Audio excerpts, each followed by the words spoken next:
zenu. Uko salama? Very good. So it's been the experience, sir. Very interesting. Yeah. Very interesting.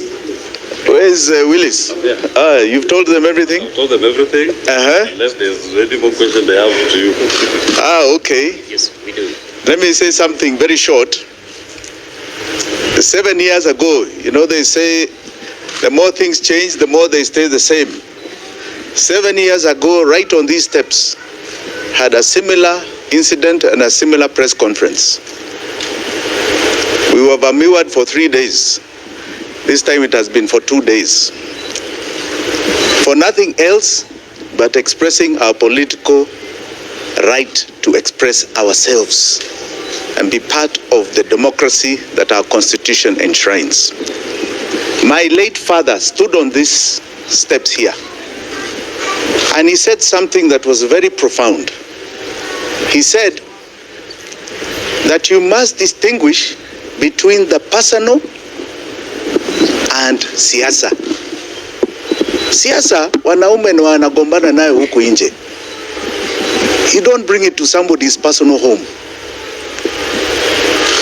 William Ruto, we can gombana huku nje. Siasa. Don't bring it to my home. In this home, you have assaulted my wife. You have assaulted my children, my Gen Z children. Those policemen assaulted them. You have vandalized the home. You have stolen items here. You have broken items. What is that got to do with the siasa we do outside there? This is my home. These were my children. But I say my children are alive. There are very many children out there since the protests that began in June that are dead. Their mothers are still grieving. Why are you harming people's children? Just because of expressing their political will and direction and expressing themselves as per Article 37, the right to demonstrate. Jana tuliona maajabu. We went to give Gen Z what we believed was a much needed support on Nane Nane. We hit the streets. We were there no more than 5-10 minutes, and we were tear gassed like you cannot believe. Driving out of town, we were chased to this home, and it has been a siege since that time, where hundreds of police officers have been here, and they have done criminal things you cannot believe, all in the view of looking for me. 7 years ago, they looked for me in this house, they couldn't find me. Even now, you look for me in this house, you will not find me. So please, musijaribu tena. You're wasting your time. Yeah? If you want me, it's a simple summons, and I'll appear where you want me. Stop looking for me in this house. You'll never find me. Never. Please. Sisi wajinga. We are not born yesterday. All right? Now, I want to be very clear here. I am firm in my commitment for democracy of this nation. I have been very vocal about the economy of this nation. And it is the economy of this nation that has led to Mandamano. There is no economy here. William Ruto, you are collapsing the economy of Kenya. That is what I speak about. Please don't try and make me a criminal. You come and plant things in a car that is found at my gate. Please. Hizo vitu, fortunately, technology. We have got a woman planting those things in that car on CCTV. You come and vandalize the CCTV here. Iko kitu inaitwa iCloud. It doesn't make any difference. Right? Please get with it. You seem like you are far behind technology hata nyinyi, you intelligence officers. All right? Please. You then come after taking an inventory in the night. You come again in the morning, muna plant vitu, alafu you say take another inventory. You are here, you search the whole place, you found nothing. Then you now come to say 2 hours later, mumepata vitu zingine.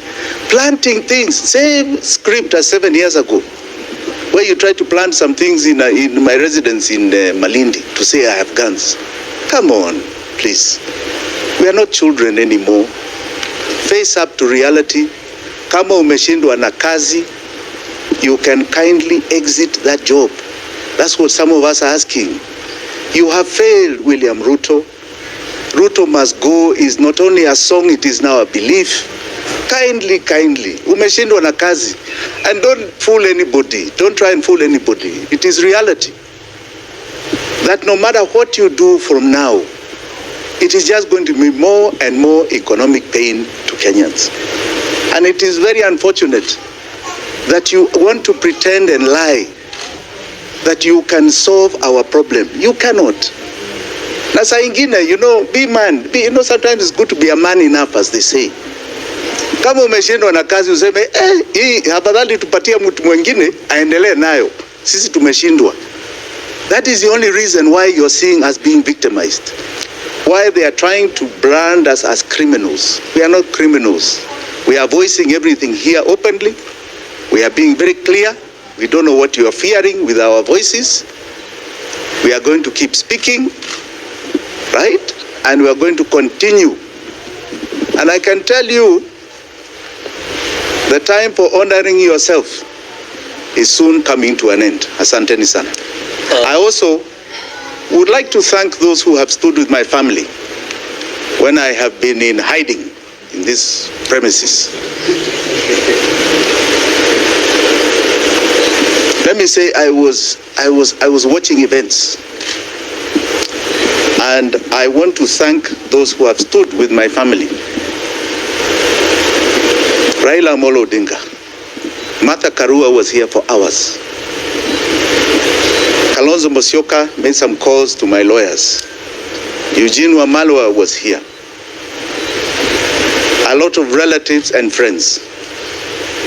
More importantly, my good friend Willis Otieno, my lawyer, my deputy, lawyers like Osiemo, friends like Kibuchi, lawyers like Njage.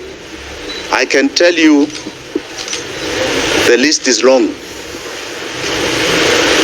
And I want to encourage Kenyans. There's nothing like brotherhood and neighborhood.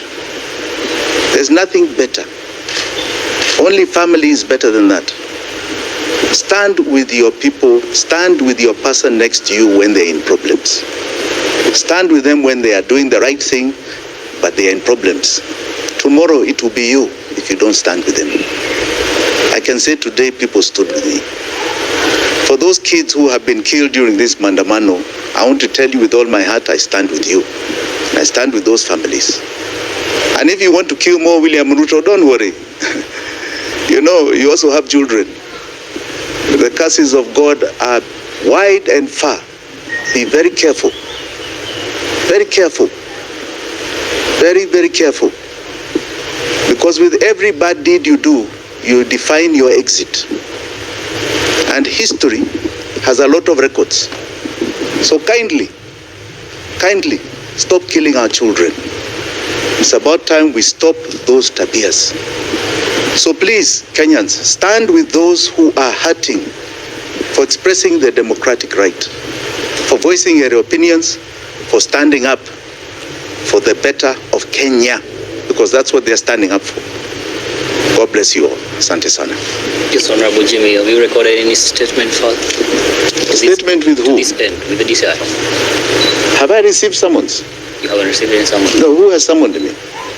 I've received no summons. What statement? About for what? Have I committed a crime? The breakage they've done in your residence? Oh, against them? Yeah. Oh, that I will sue them for monies they cannot believe. Probably how much? A lot of money. They are doing the assessment. Yes. Maybe perhaps for you to give us a rough estimate of what exactly they've destroyed there, just a rough estimate. I have just more or less surfaced. So let us do our assessment. They are experts who do that, right? But millions of shillings. Yes. Is that from the government? Have they said it? Who has said it? Which government has said that? I sue them directly. But let me also say this. Let me say this. Let me say this. Let me say this. Let me say this. I don't know what funding Gen Z is. Let me be very clear, and I want you to catch me very clearly.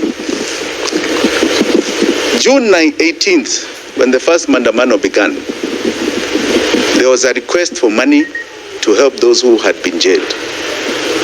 I publicly donated money to help many come out of bond. Some came out on free bonds, others were bonded. I even put it on my Twitter feed, X, that I have done so. Let me also add, but let me tell you, if there was somewhere to fund them, I would fund them. If there was some channel, I can take the little money I have to make sure that they have water and that they have toothpaste so that they can handle this tear gas that is illegally thrown at them. I would do it. Are they doing anything illegal? No. They're exercising their democratic right. All right? So I would like to know which government agency is saying I am funding, and what is this funding? They are looking for scapegoats. They started with, I think, Russia. Then they went to Ford Foundation. Now it's Jimmy Wanjigi. Please. Please. Yeah, we're not stupid. This is just a big joke, right? They are looking for scapegoats. They are the cause of this problem. William Ruto is collapsing the economy of this country. The problems are just not even begun yet. You see problems here you've never even imagined going forward, right? He's a sinking ship, and he's looking for scapegoats. I'm sorry, Kenyans will not be your scapegoat, and I will not be either. Maybe we've seen you publicly advise the president on how he can get us out of the debts that we're in. Has he tried to reach you so you can be able to maybe help him to do so the way you've been advising on that? Let me put it a different way. When William Ruto came to power, I gave him a year to try and sort out the debt problem and the issues plaguing this country. And I said I will not comment anything against him until his first budget. After his first budget, I communicated with him. And I was very clear that he is committing illegalities in his budget. He didn't seem to understand, or he was deliberately not understanding what I was telling him. I subsequently told him that I would challenge him on the illegalities that he is committing on our financial laws. That illegality has been challenged. It started with the finance bill of 2023 that you saw Kia Mtata progress. And I can tell you a lot of my own experts were the ones who gave the information and did the draft. People like Willis here were part of that drafting. And you can see, just a week ago, the finance bill of 2023 had been angushwat, silly angushwa, by the courts of law. The 2024 finance bill was angushwat by Gen Z. The interesting thing that William Ruto should know, and the government should know, is that that ruling has far-reaching effects. It takes us back to the revenue of Uhuru's finance bill of 2022, which means today VAT on petroleum should be at 8%, not 16%, for example. He has continued to impose a 16% VAT on petroleum as an illegality over the last 1 week or so. Now, what is more far-reaching is that that ruling said the following, that the revenue estimates as envisaged in the Constitution of Kenya have never been tabled by William Samoei Ruto in his first budget and his second budget, this one. And that thus the finance bill is illegal now and unconstitutional.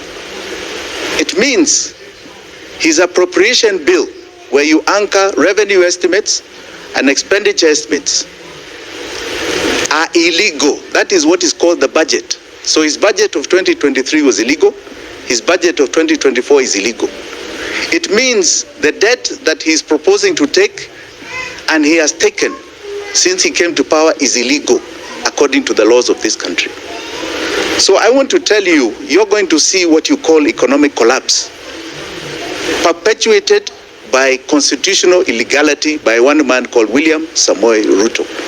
He will see it, it's coming, you will all feel it, but I want you to understand, he is the one who's done it, and it's deliberate. And because it is illegal, it cannot fall on our shoulders as Kenyans. We are not going to carry that burden. He has to carry it himself. It is not going to be put to us to deal with. He has to deal with that illegality. So yes, I have told him.